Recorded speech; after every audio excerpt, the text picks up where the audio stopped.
జగిత్యాల జిల్లా నుంచి ఇవాళ ప్రధాన వార్తలు ఒకసారి పరిశీలిస్తే జగిత్యాల జిల్లా కలెక్టర్తో పాటు ఎస్పీ ఆకస్మికంగా ఇసుక రీచ్లు అక్రమ ఇసుక రవాణాపైన ఉక్కుపాదం మోపుతూ తనిఖీలు చేస్తుండగా ధర్మపురి నియోజకవర్గంలోని పలు గ్రామాల్లో ఏకకాలంలో తనిఖీ చేశారు. గోదావరి తీరాన అక్రమంగా ఇసుక రవాణా చేసినటువంటి 2 ట్రాక్టర్లను స్వయంగా కలెక్టరే సీజ్ చేయడము ఆశ్చర్యకరం. అయితే దీంతో పూర్తి స్థాయిలో అధికారులను విచారణకు ఆదేశించగా పెద్ద ఎత్తున కూడా అక్రమ ఇసుక రవాణా జరుగుతున్నట్టు గుర్తించారు. దీంతో సీరియస్ అయినటువంటి అధికారులు జగిత్యాల జిల్లా వ్యాప్తంగా గోదావరి తీరాన అలాగే ఇటు శివారు ప్రాంతాల్లో ఉన్నటువంటి మెట్పల్లి అలాగే కోరుట్ల ఇటు ధర్మపురి ఈ ప్రాంతాల్లో కూడా పెద్ద ఎత్తున తనిఖీలు నిర్వహిస్తూ ఎక్కడికక్కడ అక్రమ ఇసుక రవాణా అడ్డుకునే విధంగా కూడా తనిఖీలు చేస్తున్నారు. మొత్తంగా కలెక్టర్ స్వయంగా తనిఖీలు చేస్తూ 2 ట్రాక్టర్లను పట్టుకోవడం అయితే పెద్ద ఎత్తున కూడా దీని చర్చనీయాంశంగా మారింది. మరి ఈ అక్రమ ఇసుక రవాణా వెనుక సూత్రధారులు ఎవరు అనేది మాత్రమే మనకు తేలాల్సి ఉంది.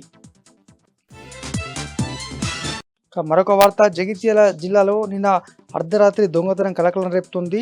ఓ దేవాలయంలో మడేలేశ్వర స్వామి అనేటువంటి దేవాలయంలో జగిత్యాల పట్టణ కేంద్రంలో ఉన్నటువంటి ఈ ఆలయంలో దోపిడీకి పాల్పడుతుండగా గుర్తించినటువంటి పలువురు స్థానికులు అతన్ని ఒకరినైతే దొరకబట్టారు, మరొకరు అయితే పరారయ్యారు. మరి ఆ నిందితునికి సంబంధించి దేవాలయాల్లోనే చోరులకు పాల్పడుతున్నట్టయితే గుర్తించి ప్రస్తుతం అతన్ని అదుపులోకి తీసుకొని విచారిస్తున్నారు.